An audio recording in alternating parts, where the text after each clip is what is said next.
যুৱতী এগৰাকীক বেংগালুৰুত অতি নৃশংসভাৱে হত্যা কৰা হৈছে। অতি নৃশংসভাৱে হত্যা কৰা হৈছে বেংগালুৰুত ব্যক্তিগত কোম্পানীত কৰ্মৰত এগৰাকী যুৱতীক। আৰু এই গোটেই ঘটনাটোক লৈ খুব প্ৰতিক্ৰিয়াৰ সৃষ্টি হৈছে। ঘটনাটো দুদিনমান পূৰ্বে সংঘটিত হ'ল। নিজ প্ৰেমিকৰ হাততে সম্ভৱত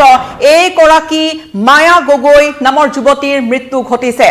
আনকি মৃত্যু ঘটাৰ পিছত বা সেই প্ৰেমিকে যিজন যুৱক বৰ্তমান পলাতক হৈ আছে, সেই পলাতক যুৱকজনে পলাতক প্ৰেমিকজনে মৃতদেহৰ সৈতে কেইবা ঘণ্টাও সম্ভৱত পাৰ কৰিছে একেলগে। কাষতে ধূম্ৰপান কৰাৰ কিছু কথা পোহৰলৈ আহিছে। সম্ভৱত অত্যন্ত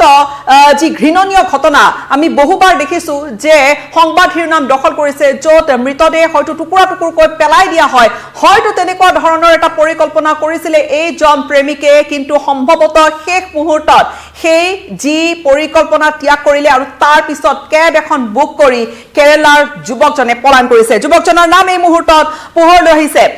আৰফ অনাই। আৰফ অনাই নামৰ এইজন যুৱক কান্নুৰৰ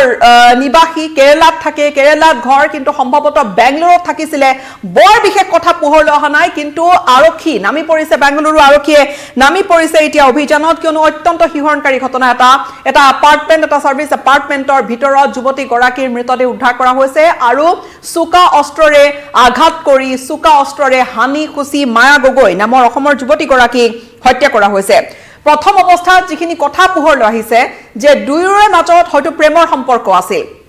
যিজন আৰফ অনাই নামৰ অভিযুক্ত, আৰফ অনাই বৰ্তমান পলাতক, কোনো সংসূত্ৰ নাই, পলায়ন কৰিছে ঘটনা সংঘটিত কৰি।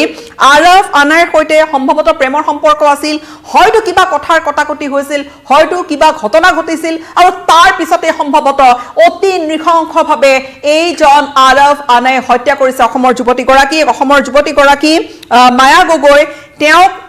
এই যিটো ঘটনা, এই ঘটনা বেংগালুৰুৰ ইন্দিৰানগৰত সংঘটিত হৈছে। ইন্দিৰানগৰ বেংগালুৰুৰ এটা অন্যতম ঠাই, আৰু বেংগালুৰুৰ এই ইন্দিৰানগৰত আৰফ নামৰ এইজন যুৱকে অসমৰ যুৱতী মায়া গগৈক অতি নৃশংসভাৱে হত্যা কৰাৰ এটা কথা পোহৰলৈ আহিছে। আৰক্ষীয়ে এতিয়া যিহেতু অভিযানত নামি পৰিছে, আৰক্ষীয়ে তথ্য পাতি যুগুত কৰি আছে। সমান্তৰালকৈ আৰক্ষীয়ে এইজন অভিযুক্তক ধৰিবলৈ যিহেতু ইতিমধ্যে অভিযানত নামি পৰিছে, বিভিন্ন ঠাইত অনুসন্ধান কৰিছে, তদন্ত কৰিছে বা অভিযান চলাইছে। সমান্তৰালকৈ যিহেতু এই ঘটনা এটা এপাৰ্টমেণ্টৰ ভিতৰত আৰু আশে পাশে লোক থাকে, এনেকুৱা নৃশংস কাণ্ড এটা সংঘটিত হৈ গৈছে। তাৰ পিছত যি ওচৰ চুবুৰীয়া লোকসকল, তেওঁলোকৰ সৈতে কথা বতৰা পাতিছে যে কৰবাত দেখিছিল নেকি যুৱকজন। আচলতে চিচিটিভিৰ ভিজুৱেল কিছু পোহৰলৈ আহিছে, আৰু এই মুহূৰ্তত ইন্দিৰানগৰৰ এই যিটো অত্যন্ত শিহৰণকাৰী ভয়ানক ঘটনা, জনা গৈছে যে মায়া গগৈ সম্ভৱতঃ যিখিনি কথা প্ৰথম অৱস্থাত পোহৰলৈ আহিছে, নিজৰ প্ৰেমিকৰ সৈতে সেই ঘৰটোত সোমাইছিলে, সেই দৃশ্যটো চিচিটিভি কেমেৰাত বন্দী হৈছিল। সম্ভৱতঃ দুয়ো একেলগে আছিলে সংঘাত হোৱা মুহূৰ্তলৈকে বা হত্যাকাণ্ড হোৱা মুহূৰ্তখিনিলৈকে। সম্ভৱতঃ দুয়োগৰাকী একেলগে আছিলে। যিগৰাকী ভুক্তভোগী অৰ্থাৎ নিহত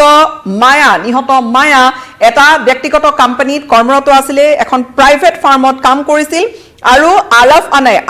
অনাই যিটো ঘটনা, যিডোখৰ ঠাইতে ঘটনাটো সংঘটিত হৈছে, দ্য ৰয়েল লিভিংছ নামৰ এটা চাৰ্ভিচ এপাৰ্টমেণ্ট, সেই এপাৰ্টমেণ্টটোত এই ঘটনাটো হৈছে,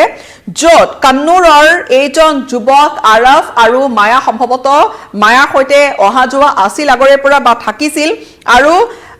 মায়া আৰু আৰফ দুয়োজনে সেই এপাৰ্টমেণ্টটোত আজি 26 নৱেম্বৰ মায়া আৰু আৰফ একেলগে সেই এপাৰ্টমেণ্টটোত সোমোৱা দেখা গৈছিলে। চিচিটিভিয়ে ধৰি ৰাখিছিলে সেই দৃশ্যটো আছিল 23 নৱেম্বৰ। আৰু সম্ভৱতঃ সেই তেতিয়াৰে পৰা ঘটনা সংঘটিত কৰি পলায়ন কৰালৈকে, যদিও বা হত্যাকাণ্ড সংঘটিত হোৱাৰ কিমান সময় হৈ গৈছে সঠিককৈ এতিয়ালৈকে পোহৰলৈ অহা নাই, কিন্তু সম্ভৱতঃ সেইখিনি সময়লৈকে মৃতদেহৰ সৈতে একেলগে আছিল আৰফ। আৰু তাৰ পিছত হয়তো কোনেও গম নোপোৱাকৈ এই যুৱতীগৰাকীৰ মৃতদেহ হয়তো পেলোৱাৰ ব্যৱস্থা কৰিছিলে, বা মৃতদেহ হয়তো কৰবাত পেলাই থৈ যোৱাৰ এটা হয়তো চিন্তা চৰ্চা কৰিছিল বুলি আৰক্ষীৰ সূত্ৰইও এক প্ৰকাৰ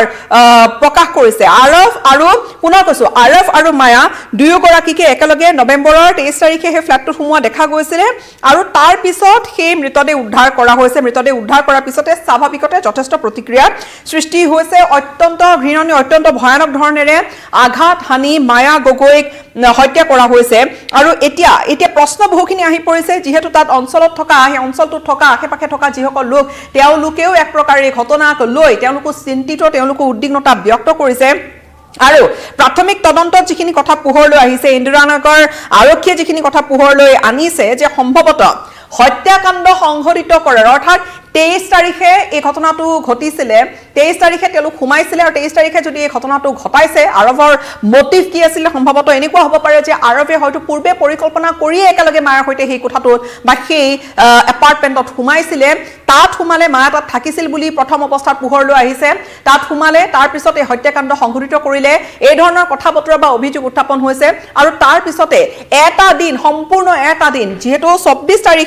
24 তাৰিখে এখন কেব বুক কৰি পলায়ন কৰিছিলে 24 তাৰিখে কেব এখন বুক কৰি পলায়ন কৰিছিলে আৰফ আনাই নামৰ অভিযুক্তজনে তাৰ পূৰ্বে সম্পূৰ্ণ এটা দিন অৰ্থাৎ কেইবা ঘণ্টাও 23 নৱেম্বৰ দুয়োকে একেলগে সোমোৱা দেখা গৈছিলে হয়তো সঘন অহা যোৱা আছিল তেনেকুৱা হয়তো কাৰো সন্দেহো তেনেকুৱা হোৱা নাছিল কিন্তু যি নহওক এইবোৰ কথা লাহে লাহে পোহৰলৈ আহিব কিন্তু তাৰ পিছত সেই সাৰ্ভিস এপাৰ্টমেণ্টত অৰ্থাৎ সেই ফ্ল্যাটটোত বা সেই ঘৰটোত এইজন যুৱকে তাত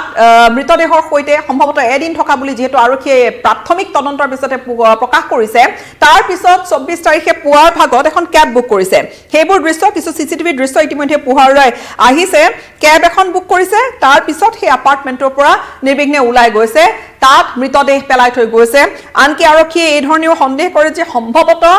আৰফ আনাই নামৰ মূল যিজন অভিযুক্ত ইয়াত হয়তো আৰু কিবা ঘটনা থাকিব পাৰে সেই আৰক্ষীৰ তদন্তত পোহৰলৈ আহিব কিন্তু আৰক্ষীৰ যেটো প্ৰাথমিক যেটো কথা যে এইজন প্ৰেমিক যুৱকে অৰ্থাৎ যুৱকজনে অৰ্থাৎ প্ৰেমিকজনে প্ৰথম অৱস্থাত সম্ভৱতঃ সেই মৃতদেহ পেলাবলৈ হয়তো চেষ্টা কৰিছিল আনকি আৰক্ষীয়ে প্ৰাথমিক তদন্তত আৰক্ষীৰ সূত্ৰত বিশেষ কথাখিনি পোহৰলৈ আহিছে যে সম্ভৱতঃ একেলগে ব্যালকনিত যি ব্যালকনি আছে এপাৰ্টমেণ্টৰ সেই ব্যালকনিত ধূম্ৰপান কৰি থকাও দেখা গৈছিল আৰৱক অৰ্থাৎ খুব সহজ সৰল ভাৱে মৃতদেহৰ সৈতে কেইবা ঘণ্টা একেলগে পাৰ কৰি তাৰ পিছত যেন শীতল মস্তিষ্কৰে মৃতদেহ তাত পেলাই থৈ কেব বুক কৰি সেই স্থান ত্যাগ কৰিছে এবাৰ কল্পনা কৰি চাওক কিমান ভয়ানক এটা ঘটনা আৰু এই ঘটনাৰ পিছতে স্বাভাৱিকতে প্ৰতিক্ৰিয়া যথেষ্টখিনি সৃষ্টি হৈছে মায়াৰ তেওঁৰ এটা খুব প্ৰমিসিং কেৰিয়াৰ এটা আছিল বুলি কোৱা হৈছে যে তেওঁৰ যিটো কেৰিয়াৰ যি ধৰণে আগবাঢ়িছিল তেওঁৰ চাকৰি ভাল আছিলে বা তেওঁৰ যি পোষ্টিং বা যি তেওঁ কাম কৰি আছিলে তেওঁ ব্যক্তিগত কোম্পানীত কাম কৰি আছে খুবেই তেওঁৰ প্ৰমিসিং কেৰিয়াৰ আছিল বুলি কোৱা হৈছে কিন্তু হঠাৎ এনেকুৱা এটা ঘটনা ঘটি গ'ল আৰু এই পৃথিৱীৰ পৰা চিৰবিদায় মাগিবলগীয়া হ'ল এগৰাকী যুৱতীয়ে প্ৰেমিকৰ হাতত এই ধৰণৰ ঘটনা আৰু স্বাভাৱিকতে পুনৰবাৰ সেই এনেকুৱা ঘটনা আগে পিছত বহু ঠাইত আমি ভাৰতত দেখিছো যে প্ৰেমিকৰ হাতত মৃত্যুবৰণ কৰিবলগীয়া হৈছে প্ৰেমিকাই তেনেকুৱা বহু ঘটনা ঘটিছে বা তেনেকুৱা বহু সময়ত তেনেকুৱা কিছু অত্যন্ত হিৰণকাৰী ঘটনাই সংবাদ শিৰোনাম দখল কৰি আহিছে কিন্তু এইবাৰ যেটো ঘটনা অসমৰ এগৰাকী যুৱতী ইয়াত হত্যা হৈছে অসমৰ এগৰাকী যুৱতীক হত্যা কৰা হৈছে আৰক্ষী এতিয়ালৈকে যেহেতু তাত বহুখিনি ফৰেনসিকৰ দল তাত উপস্থিত হৈছে ফৰেনসিকৰ দলৰ উপৰিও তাত যিখিনি আশে-পাশে থকা লোকসকল বা তাত থকা যিসকল কৰ্মচাৰী তেওঁলোকক সোধা পোছা ইতিমধ্যে কৰিবলৈ আৰম্ভ কৰিছে তেওঁলোকক সোধা পোছা কৰা হৈছে আৰু ইয়াৰ মোটিভ কি থাকিব পাৰে অৰ্থাৎ হত্যাকাণ্ডৰ উদ্দেশ্য কি হ'ব পাৰে সেয়া এই মুহূৰ্তত আৰক্ষী বিচাৰ খোজা কৰি আছে কিন্তু ডাঙৰ কথাটো হৈছে যে অভিযুক্তজন পলাতক অভিযুক্তজনে ক'ত কাম কৰিছিল অভিযুক্তজনৰ কিমান দিনীয়া সম্পৰ্ক আছিল বা কিমান দিনৰ চিনাকি আছিল আমি যদি কওঁ যে কিমান দিনীয়া চিনাকি আছিল কিমান দিনৰ পৰা নে আৰু কাৰোবাৰ আশ্ৰয় লৈছিলে ক'ত লুকাইছে এই মুহূৰ্তত লুকাই আছে কৰবাত এই মুহূৰ্তত লুকাই আছে কোনো হুংহুত্ৰ নাই কতো খা খবৰ নাই আৰফ আনাই নামৰ অভিযুক্তজনৰ আৰু সমান্তৰালকৈ এতিয়া এই গোটেই ঘটনাটোৰ পিছতে স্বাভাৱিকতে এটা ঘটনা পোহৰলৈ আহিছে যে কিমান সুৰক্ষিত এনেকৈ চাকৰি কৰিবলৈ গৈছে যুৱতী এগৰাকী এখন বাহিৰা ঠাইত আছে ঘৰৰ পৰা আঁতৰত আছে ঘৰৰ পৰা দূৰত আছে কিমান সুৰক্ষিত হৈ থাকিব পাৰে বা কিমান সুৰক্ষিত হৈ আছে এইবোৰ কথা আসলতে স্বাভাৱিকতে পোহৰলৈ আহিছে আৰু এতিয়া এনেকৈ যুৱতীগৰাকীৰ মৃতদেহ উদ্ধাৰ কৰা হ'ল যুৱতীগৰাকীৰ মৃতদেহ উদ্ধাৰ কৰাৰ পিছতে আৰক্ষীয়ে তদন্ত অব্যাহত ৰাখিছে কিন্তু যেটো প্ৰাথমিক কথা পোহৰলৈ আহিছে যে হয়তো দুয়োৰে মাজত কথাৰ কটাকটি হৈছিলে দুয়োৰে মাজত হয়তো হাই কাজিয়া হৈছিলে সংঘাত হৈছিলে কিবা কথাক লৈ হয়তো তৰ্কাতৰ্কি হৈছিলে আৰু তাৰ পিছতে এই চোকা অস্ত্ৰ লৈ এই ধৰণে নৃশংস ঘটনা এটা সংঘটিত কৰিলে প্ৰেমিক আৰৱে আৰু কিছু তথ্য নিশ্চয়কৈ পোহৰলৈ আহিব ইতিমধ্যে পৰিয়ালৰ লোকৰ সৈতে যোগাযোগ কৰা হৈছে পোষ্টমৰ্টেম হৈছে আৰু এই গোটেই ঘটনাটোক লৈ কিন্তু বহুকেইটা প্ৰশ্ন উত্থাপন হৈছে আনহাতে এই অভিযুক্তজন ক'ত লুকাই আছে ইয়াত আৰু কোনোবা থাকিব পাৰে নেকি CCTV ভিজুৱেলৰ পৰা আৰম্ভ কৰি গোটেইখিনি কথা আৰক্ষীয়ে তদন্তৰ আওতালৈ আনিছে কিন্তু মূল কথাটো হৈছে যে কিমান নৃশংস আৰু এবাৰ কল্পনা কৰি চাওক আৰক্ষী সূত্ৰই এইখিনি কথা প্ৰকাশ কৰিছে যে এইজন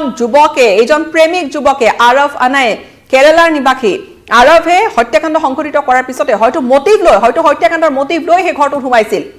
চিনাকি আছিল হয়তো প্ৰেমৰ সম্পৰ্ক আছিলে যেহেতু প্ৰেমৰ সম্পৰ্ক থকাৰ কথা ইতিমধ্যে পোহৰলৈ আহিছেই